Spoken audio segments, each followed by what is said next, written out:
اللہ رب العالمین جل جلالہ وعظم نوالہ وأعظم شانہ وأتم برہانہ، جو اکیلا ہی کل کائنات کا رب ہے، تمام جہانوں کو پالنے والا ہے، اس کے قبضہ قدرت کے اندر میری اور آپ کی جان ہے، وہ مالک جو پتھروں میں کیڑوں کو رزق دے رہا ہے، اس کی حمد اور ثنا کے بعد حضور سرور کائنات، مفخر موجودات، زینت عظمت کائنات، رونق دو جہاں، سرور انبیاء، تاجدار مدینہ، رحمت و قلب و سینہ، جناب احمد مصطفیٰ محمد مصطفیٰ صلی اللہ تعالیٰ علیہ وسلم کی بارگاہ میں لاکھا کروڑوں مرتبہ اربوں کروڑوں مرتبہ درود اور سلام کا نذرانہ پیش کرنے کے بعد نہایت ہی واجب القدر واجب الاحترام میرے بزرگوں، دوستوں، ہم مشن، ہم سفر ساتھیوں، گلشن چمن کے مہکتے دھمکتے پیارے بچوں، گھروں میں سننے والے ماں بہنوں بیٹیوں، تمام کو میری طرف سے السلام علیکم ورحمۃ اللہ وبرکاتہ۔ محترم سامعین و ناظرین، اللہ کا فضل ہے، اس کا کرم ہے، اس نے مجھے اور آپ کو توفیق دی ہے اور آپ جمعے کے دن اللہ کی بارگاہ میں حاضری لگوانے کے لیے تشریف فرما ہے۔ اللہ تعالیٰ ہمارا آنا، بیٹھنا، ذکر و اذکار کرنا، سننا سنانا اپنی بارگاہ میں شرف قبولیت عطا فرمائے، اور دعا کرتے ہیں مولا جو لوگ ابھی کاروبار کر رہے ہیں، کام کاج میں لگے ہوئے ہیں، گھروں میں بیٹھ کر فضول ٹائم ضائع کر رہے ہیں، انہیں بھی اور ہمیں بھی باجماعت نماز جمعہ ادا کرنے کی توفیق عطا فرمائے۔ میرے مسلمان بھائی، میرا جو آج کا موضوع ہے وہ حج کے حوالے سے،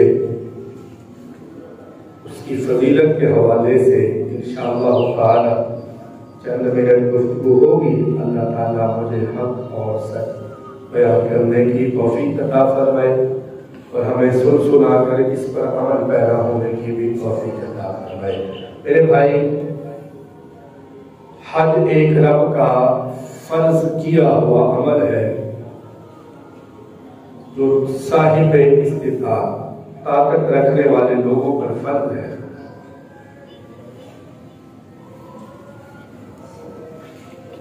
اور اس سے اللہ رب العالمین کا قرب بندہ پا لیتا ہے، جس طرح اللہ رب العالمین نے ارشاد فرمایا وَلِلَّهِ عَلَى النَّاسِ حِجُّ الْبَيْتِ مَنِ اسْتَطَاعَ إِلَيْهِ سَبِيلًا۔ اللہ تعالیٰ خود فرماتا ہے، اللہ تعالیٰ کی خاطر لوگوں پر اس گھر کا حج فرض کرنا ہے جو وہاں تک جانے پر قادر ہے، یعنی کہ حج ان لوگوں پر فرض ہے جو اس جگہ پہنچ سکتے ہیں، اللہ نے ان کو مال دیا ہے، استطاعت دی ہے، طاقت دی ہے۔ اور کریم نبی علیہ السلام نے ارشاد فرمایا، لوگوں، حج کا جو لغوی معنی ہے وہ ہے کسی بھی نیک جگہ کا، نیک علاقے سے جانا، کوئی بھی نیک جگہ ہو اس کا ارادہ کرنا، یہ اس کا لغوی معنی ہے۔ اور شرعی حکم کیا ہے کہ 9 ذی الحج کو بندہ احرام باندھ کر میدان عرفات میں پہنچ جاتا ہے، وہاں کے جو ارکان ہیں، کعبۃ اللہ کا طواف کرنا، پھر وہاں جا کر میدان عرفات میں احرام باندھ کر ٹھہر جانا، پھر وہاں ٹائم گزارنا، یہ وہ لمحات ہیں جن سے حج ادا ہوتا ہے،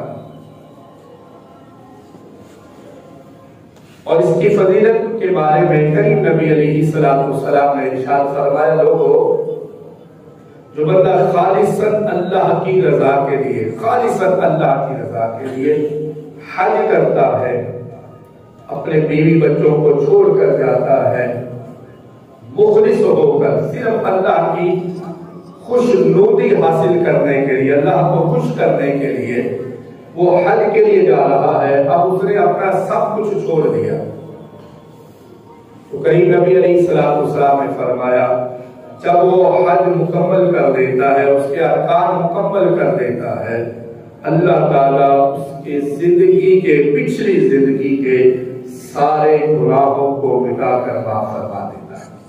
یہ حج کی فضیلت ہے۔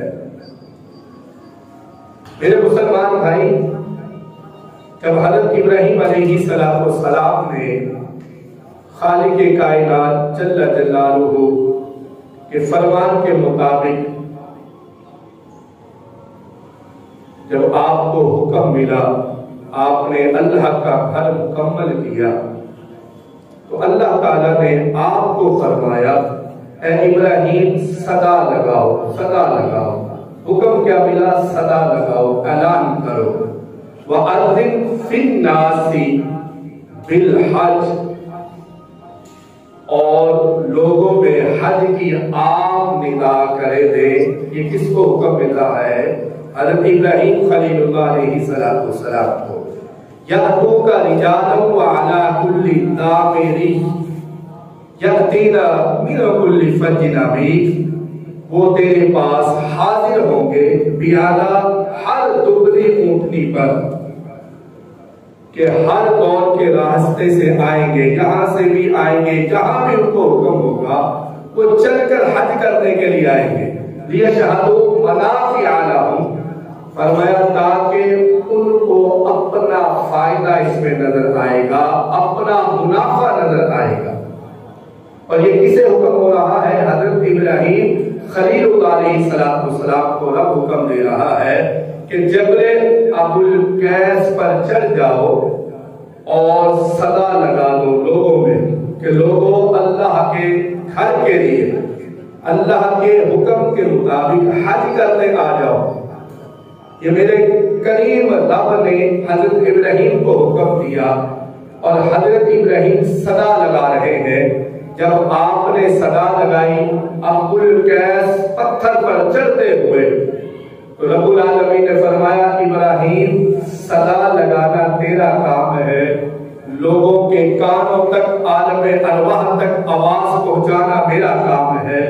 اور جب کریم رب نے حکم دیا، حضرت ابراہیم نے صدا لگائی، لوگوں کے کانوں میں آواز پڑی، جہاں تک بھی پڑا آواز پڑی، جس نے لبیک کہہ دیا، جس نے اس آواز کو سن کر لبیک کہہ دیا، میرے کریم نبی علیہ السلام نے فرمایا اس وقت تک اس بندے کو موت آ ہی نہیں سکتی ہے جب تک وہ اللہ کے فریضے حج کو ادا نہ کر دے۔ اس وقت تک اس بندے کو موت نہیں آئے گی جب تک وہ حج کو ادا نہ کر لے گا۔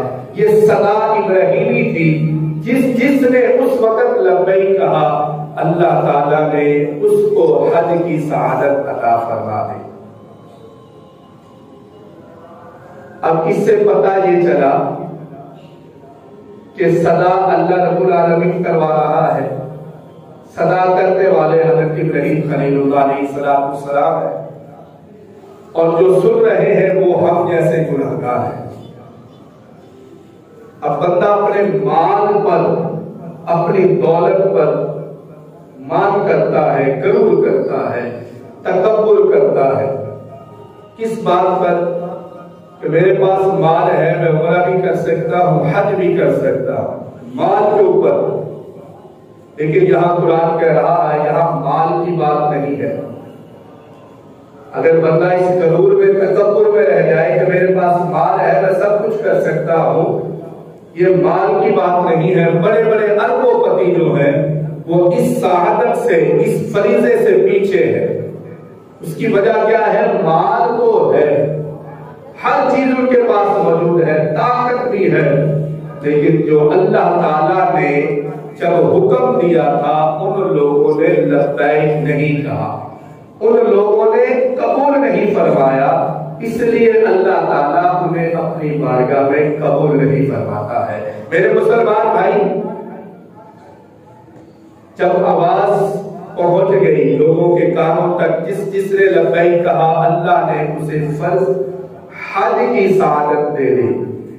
لیکن جب بندہ حج کرنے جاتا ہے، اب وہ بندہ ہے کیا؟ وہ اللہ کا ایک خاص مہمان ہے، اللہ تعالیٰ اس کی ضیافت فرماتا ہے، اللہ تعالیٰ اس سے پیار کرتا ہے، اللہ تعالیٰ اسے خود دعوت دے رہا ہے اپنے گھر کی کہ میرے گھر میں آ کر طواف کر، میدان عرفات میں ٹھہر، پھر تو منا میں جا، پھر تو مزدلفہ میں جا، تو ان اداؤں کو کرتا چلا جا۔ یہ رب کی دعوت ہے جسے رب بندہ قبول کر رہا ہے۔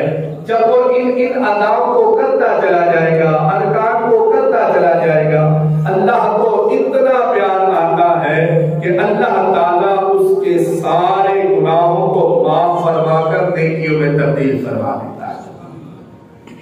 اب جب بندہ کوئی بھی کسی کے گھر جاتا ہے، مثال دیتا ہو، اب وہ مہمان بن کر جا رہا ہے۔ ایک عام بندہ ہوتا ہے جو روزانہ کا ملنے والا ہو، ہر روز ملنے والا عام بندہ ہے۔ ایک وہ بندہ ہے جو 1 سال بعد، 2 سال بعد یا 3 سال بعد کسی کے گھر جاتا ہے۔ اب جو روزانہ ملنے والا ہے اس کی قدر اور ہے، اور جو سالوں بعد، مہینوں بعد ملتا ہے اس کی قدر اور ہے، اس کی جگہ اور مقام پر ہے۔ تو کسی کے گھر کوئی مہمان آ جائے مخصوص، تو وہ بندہ کیا کرتا ہے؟ وہ اس کے لیے جتنی طاقت رکھتا ہے اس کے لیے ہر چیز اویل کرتا ہے، ہر چیز سامنے لاتا ہے۔ کہیں گوشت کی صورت میں لے کر آتا ہے، کہیں پھل کی صورت میں لاتا ہے، کہیں سویٹ ڈش کی صورت میں لاتا ہے۔ کیوں؟ کہ میرا مہمان ہے، یہ کل کو یہاں سے جائے گا، یوں مت کہہ رہے کہ مجھے میری خدمت میں کوئی کمی آ گئی۔ اب وہ مہمان بن کر آیا تو جس کے گھر مہمان آیا اس نے ہر جتنی وہ طاقت رکھتا تھا وہ پیسے بھی لگائے، ہر چیز اس کے سامنے پیش کی۔ تو اب وہ مہمان جب جاتا ہے تو وہ خوش ہو کر جاتا ہے، ملنے والوں کو بھی بتاتا ہے فلاں گھر میں گیا تھا۔ اور یہ سنت رسول بھی ہے، آقا علیہ الصلوۃ والسلام کی سنت بھی ہے، کوئی بھی مہمان آ جائے اس کی مہمان نوازی کرنا یہ سرکار کا فرمان بھی ہے، سنت بھی ہے۔ اور حضرت ابراہیم خلیل اللہ علیہ السلام اس وقت تک کھانا تناول ہی نہیں فرماتے تھے جب تک آپ کسی مہمان کو تلاش کر کر اپنے دسترخوان پر نہیں بٹھا لیتے۔ اور ایک بہت ہی بڑی پیاری بات سمجھا دوں کہ جو کھانا بچوں کے ساتھ یا مہمان کے ساتھ کھایا جائے، کل قیامت کے دن اس کھانے کا اللہ رب العالمین حساب بھی نہیں دے گا۔ یہ بھی بندے کے لیے ایک چھوٹ ہے۔ تو میں عرض یہ کر رہا تھا کہ جب بندہ کوشش کرتا ہے اپنے مہمان کی جس حالت میں بھی ہو ہر چیز اسے دیتا ہے، کوشش کرتا ہے، تو یہ تو ایک دنیا دار کی بات کر رہا ہوں کہ اس کے گھر مہمان آئے تو وہ کوشش کرتا ہے، لیکن وہ خالق حقیقی جس نے مجھے اور آپ کو پیدا کیا، جو رب ہے، قادر مطلق ہے، جس کی قدرت ہر شے میں نظر آ رہی ہے، وہ مالک حقیقی کا جب کوئی مہمان ہو، جب اس کا کوئی مہمان بن کر جائے، اب جو حاجی ہے ان کو اللہ رب العالمین کیا فرماتا ہے؟ یہ میرے مہمان ہیں۔ اللہ رب العالمین نے قرآن میں فرمایا الحاج وفد اللہ، فرمایا حاجی اللہ کے وفد ہے، یہ اللہ کے مہمان ہیں، ان کی مہمان نوازی خود رب کرتا ہے۔ یہ اپنے بچوں کو چھوڑ کر، مال و دولت کاروبار کو چھوڑ کر جب وہ اللہ کی رضا کے لیے آتے ہیں، اللہ تعالیٰ ان کی مہمان نوازی کرتا ہے۔ یہ اللہ کے مہمان ہیں، اور ایسے خاص مہمان ہیں جو دنیا کو چھوڑ دیتے ہیں، صرف اللہ کی رضا کے لیے صدائیں لگا رہے ہیں، مولا ہم گناہگار ہیں، ہم پاپی ہیں، ہم نے ساری زندگی نافرمانیوں میں گزاری ہے، آج تیری بارگاہ میں آ گئے ہیں، آج طواف کر رہے ہیں،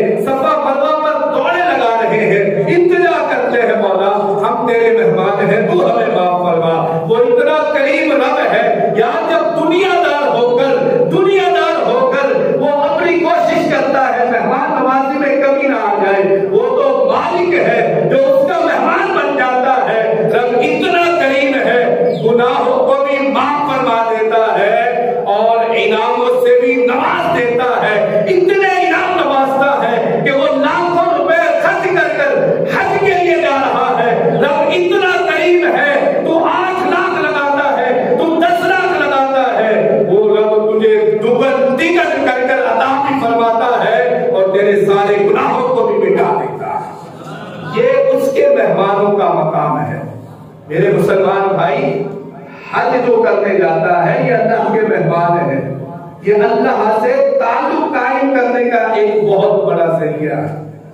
لیکن آج لوگ اس میں بھی سستیاں کر رہے ہیں، جن کو اللہ نے مال دیا وہ بھی پیچھے ہٹ رہے ہیں، وہ اس طرف ان کا رجحان نہیں ہے، ذہن نہیں ہے۔ تو میرے مسلمان بھائی، ایک اور بات آخر میں عرض کرتا چلو، ٹائم تو مختصر ہے،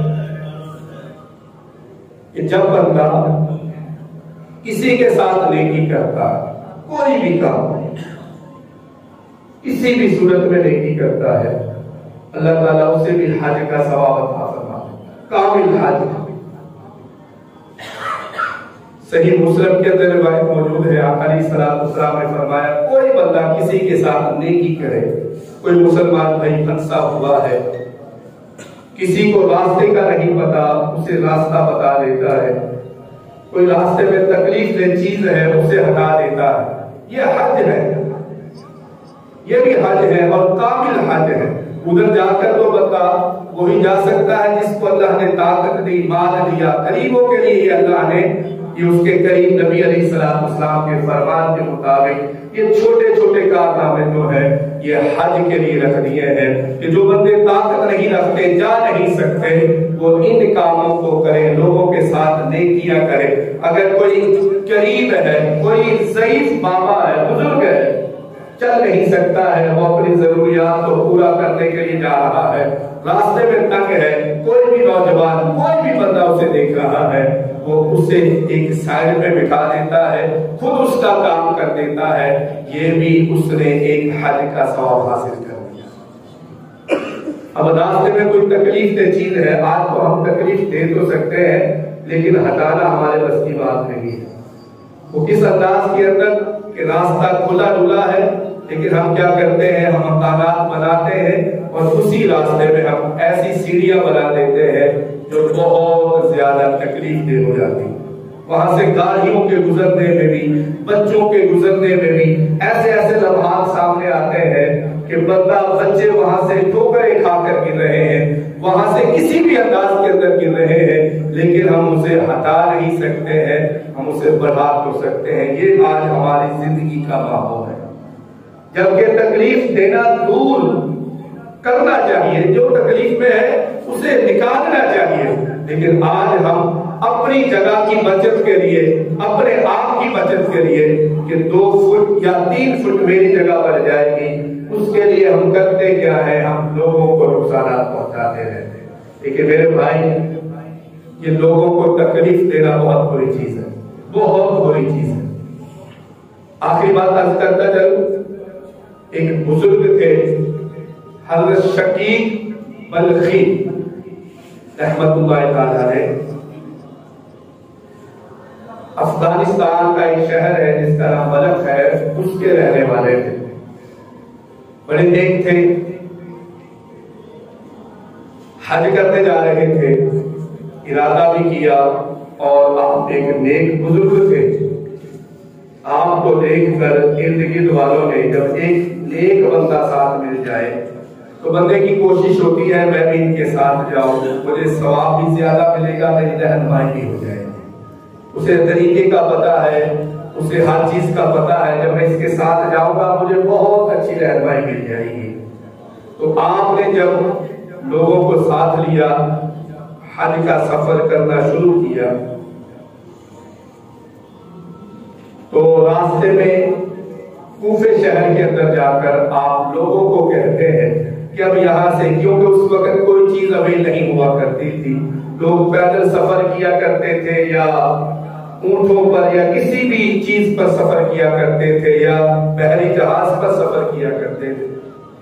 تو آپ نے لوگوں کو کہا اب ادھر سے سامان خرید لے، جو چاہے، جس کا احرام کی ضرورت ہے وہ احرام خریدے، جو حج کے جو بھی تمہیں منافع ہو، جو تمہیں فائدہ دو، وہ سامان خرید لے۔ تو لوگوں نے سامان خریدنا شروع کیا، وہاں جو قافلہ تھا پورا وہ رک گئے، انہوں نے سامان خریدنا شروع کیا۔ جب سامان خرید لیا تو آپ حضرت شقیق رحمت اللہ تعالی علیہ نے فرمایا کہ کہ اب کچھ دیر یہاں آرام کرتے ہیں، اس کے بعد ہم اپنے سفر کی طرف روانہ ہو جائیں۔ تو حضرت شقیق رحمت اللہ تعالیٰ علیہ آپ کے جو ساتھی تھے ارد گرد آرام کرنے لگے۔ آپ نے کیا کیا؟ آپ ایک جھیل کے قریب چلے گئے۔ وہاں جا کر کیا دیکھا کہ ٹھنڈی ہوا آ رہی ہے۔ آپ نے کہا چلو ادھر چند منٹ ٹھہریں گے، آدھا گھنٹہ ٹھہریں گے، مجھے سکون ملے گا، ٹھنڈی ہوائیں چل رہی ہیں۔ تو آپ اس جھیل کے قریب جاتے ہیں تو کیا دیکھتے ہیں؟ ایک عورت ہے، وہ دوڑی دوڑی آتی ہے، ادھر ایک مردار جانور پڑا ہوا۔ اب عورت کرتی کیا ہے؟ دوڑ کر آتی ہے، اس مردار جانور کا گوشت نکالتی ہے، اس کا جسم پھاڑتی ہے، وہاں سے گوشت نکالتی ہے۔ رات کا اندھیرا ہے، وہ فوراً بھاگ جاتی ہے۔ تو حضرت شقیق رحمت اللہ تعالیٰ ہے، کیونکہ جاسوسی تو ہمارے اسلام میں منع ہے، بہت زیادہ منع ہے، ہمیں کسی کی جاسوسی نہیں کرنی چاہیے، یہ ہماری شریعت کہتی ہے۔ لیکن حضرت شقیق ایک بزرگ تھے، ایک آدمی تھے، انہوں نے صرف اس نظریے سے کہ جاسوسی تو منع ہے تو کیوں نہ یہ عورت ہو سکتا ہے اس کا کوئی ہوٹل ہو، یا اس پر اس کھانے کو پکا کر بیچتی ہو، خرید و فروخت کرتی ہو، تو میں اس کو دیکھتا ہوں یہ کیا کرتی ہے، تاکہ لوگوں کو اس مردار گوشت سے بچائے۔ بہرحال آپ اس کے پیچھے پیچھے جاتے ہیں تو کوفے کے شہر کے اندر وہ چھوٹی چھوٹی گلیوں میں اندر چلی جاتی ہے۔ تو آخر میں اس کا ایک چھوٹا سا گھر ہوتا ہے۔ وہ جب اپنے گھر کے اندر چلی جاتی ہے، وہ عورت، اس کی 4 بیٹیاں جوان ہوتی ہیں، ان کو سینے سے لگاتی ہے اور رو رو کر کہتی ہے، بیٹیوں آج یہ مردار جانور کا میں گوشت لے کر آئی ہوں، یہ پکا لو، یہ کھا لو۔ اب وہ مردار جانور کا جو گوشت ہے وہ پک رہا ہے، ادھر حضرت شقیق رحمت اللہ تعالیٰ علیہ ان کی گفتگو کو سن رہے ہیں، اور وہ اپنی بیٹیوں سے فرماتی ہے، بیٹیوں مردار کھانا تو حرام ہے، لیکن ہم 7 دن سے بھوکے ہیں، 7 دن سے ایک نوالا بھی پیٹ کے اندر نہیں گیا، ایک نوالا بھی۔ بچیوں تم مرنے کے یعنی کہ آخری لمحات میں پہنچی ہوئی ہو، مرگ کے قریب ہو، اور ہماری شریعت کہتی ہے جب بندہ کوئی بھی مرگ کے قریب ہو وہ حرام چیز بھی کھا لے تو اس کے لیے معافی ہے، اپنی جان کو بچانے کے لیے۔ میں صرف اسی وجہ سے لے کر آئی ہوں کہ ہم مرگ کے قریب ہیں، اگر آج ہم یہ کھا لیں گے ہمارا رب کتنا قریب ہے، ہمیں معاف کر دے گا، ہماری جان بھی بچ جائے گی۔ حضرت شقیق رحمت اللہ تعالیٰ علیہ جب گفتگو کو سن لیتے ہیں، دروازے پر دستک دیتے ہیں، دستک دے کر وہ اماں پوچھتی ہے کون ہے؟ فرمایا میں شقیق ہوں، لوگ مجھے شقیق کے نام سے جانتے ہیں، میں محدث ہوں، عالم دین ہوں، بڑے بڑے شاگرد میرے ہیں جو میرے ہاتھ چومتے ہیں، لیکن میں آپ کے دربار میں آ گیا ہوں۔ وہ کہتی ہے کیا ہے، کیا ہوا، کیوں آئے ہو؟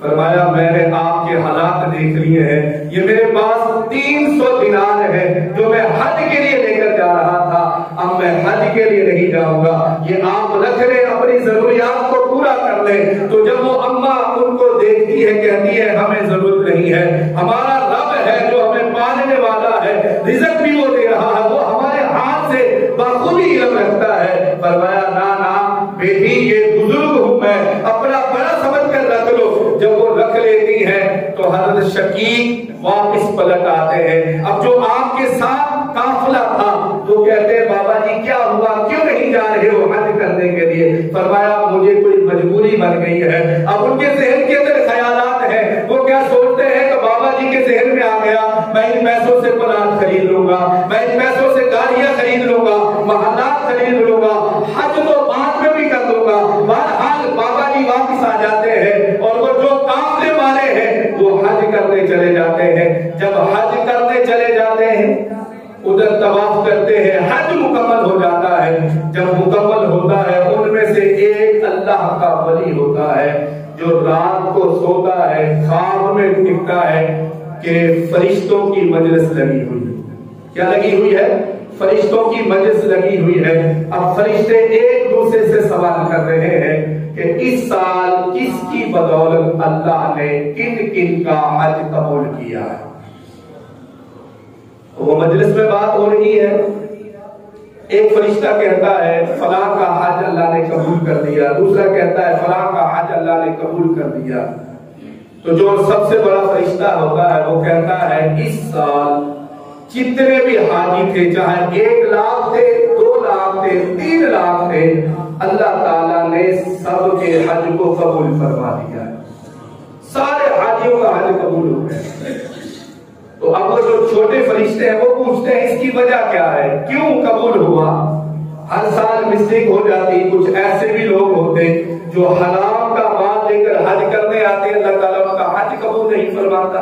ایسے بھی لوگ ہوتے جو لوگوں کے ساتھ زیادتیاں کر کر حج کرنے آتے، اللہ تعالیٰ ان کا حج قبول نہیں فرماتا۔ اس سال ہر ایک کا حج کیسے قبول ہو گیا؟ تو وہ فرشتہ کہتا ہے وہ حضرت شقیق بلخی رحمت اللہ تعالیٰ علیہ، جس کی بدولت وہ نیک بندے تھے، اللہ کے نیک بندے تھے، وہ جو اللہ کا ولی تھا وہ خواب میں دیکھ رہا تھا، وہ سن رہا تھا کہ اس کی بدولت اللہ تعالیٰ نے تمام حاجیوں کا حج قبول فرما دیا۔ اب اس کی آنکھ کھل جاتی ہے، حج مکمل ہوا، وہ واپس آ جاتا ہے افغانستان کے شہر کے اندر۔ جب واپس آتے ہیں تو فوراً حضرت شقیق رحمت اللہ تعالیٰ علیہ کے دروازے پر جاتے ہیں، جن کے ذہن کے اندر یہ غلط فہمی تھی کہ حضرت شقیق پیچھے ہٹ گیا، کیوں کہ ہو سکتا ہے اس نے کوئی پلاٹ خریدنا ہو، کوئی جائیداد بنانی ہو، کوئی محلات خریدنے ہو، وہ پیچھے ہٹ گیا ہے حج سے۔ لیکن جب اس نے صدا سنی کہ اس سال جس کا بھی حج قبول ہوا حضرت شقیق کی بدولت قبول ہوا ہے، وہ اس کے دروازے پر جاتا ہے اور کہتا ہے بابا جی ہم نے آپ کے بارے میں غلط گمان رکھا تھا، اللہ تعالیٰ نے مجھے دکھا دیا ہے کہ اس سال جس کا حج قبول ہوا وہ آپ کی بدولت ہوا ہے۔ ذرا ہمیں بتائیں تو صحیح کہ کون سا ایسا کام کیا تو نے، نہ طواف کیا، نہ صفا مروہ کیا، نہ تو میدان عرفات میں کھڑا، نہ تو منی میں گیا، نہ تو مزدلفہ میں گیا، کسی بھی مقام پر نہیں گیا، اور اللہ نے تیرا بھی حج قبول کر لیا اور تیری وجہ سے سارے حاجیوں کا حج قبول کر لیا۔ فرمایا کوئی بڑا کام نہیں کیا۔ جب میں راستے میں جا رہا تھا میں نے ایک عورت کو دیکھا، وہ مردار گوشت لے کر جا رہی ہے، اپنے بچوں کو دلاسا دیتی ہے کہ ہم موت کے قریب ہیں، یہ کھا لیں گے رب معاف کر دے گا، کیونکہ مردار کا کھانا حرام ہے، اگر موت آ رہی ہو اس لمحات میں کھا لو تو معافی ہے۔ اس نظریے سے وہ لے کر گئی۔ میں نے جب دیکھا میں نے اپنے سارے دینار اس کو دے دیے۔ اللہ کو اتنا پسند آیا، اتنا پسند آیا، اتنا پسند آیا کہ اس کے بدولت اللہ تعالیٰ نے سارے حاجیوں کا حج قبول فرما لیا۔ میرے بھائی یہ نیکی ہے، یہ نیکی ہے، لوگوں کی ضروریات کو پورا کرے۔ آج ادھر لوگ کرتے کیا ہے؟ میں نے گناہگار آنکھوں سے دیکھا ہے، سفید گاڑیوں والے بزرگ بڑے بڑے لوگوں کے سامنے رو رہے ہیں، او بھائی میری ضروریات کو پورا کر دے، میں بہت مجبور ہوں، بھائی مجھے معاف کر دے، میں تیرے نیچے پھنس گیا، مجھے معاف کر دے، میری زمین کو چھوڑ دے، میرے معاملات بڑے الٹ پلٹ ہو گئے، میری اولاد نے مجھے گھر سے نکال دیا۔ لیکن وہ بڑے ٹھیکیدار جو ہے، جو ظالم ہے، وہ کیا کہتے ہو بابا جی تو سمجھ فرار ہو گیا، تیرے نال کی ہو گیا، تو سمجھ فرار ہو گیا۔ ایسے لوگ ظالم ہیں اس دنیا میں کہ آج اور پھر وہی لوگ رمضان کے اندر بڑے بڑے ٹرک لگا رہے ہیں، اس کے راشن دے رہے ہیں، وہی ظالم لوگ پھر ہر سال حج عمرہ کرنے کے لیے چلے جاتے ہیں۔ میرے بھائی نہ ایسا کسی کا حج قبول ہے نہ عمرہ قبول ہے۔ اگر تم چاہتے ہو اللہ تمہیں حج کا ثواب عطا فرمائے تو خدا کی قسم اس مخلوق سے پیار کرے، ان کی ضروریات کو پورا کرے۔ اگر ان کو 1 روپے کی ضرورت ہے انہیں 2 دے، 3 دے، 4 دے، دیکھنا اللہ تعالیٰ تمہارا حج بھی قبول فرما لے گا اور تمہارے گناہوں کو مٹا کر نیکی میں تبدیل فرما دے گا۔ تو اللہ رب العالمین سے دعا کرتے ہیں مولا ہمیں صحیح معنوں کے اندر لوگوں سے پیار کرنے کی توفیق عطا فرمائے، اور ہمیں بھی ہر سال حج کے لیے قبول فرمائے، اور جو جا چکے ہیں اللہ تعالیٰ ان کا بھی جانا قبول فرمائے۔ وآخر دعوانا الحمدللہ رب العالمین۔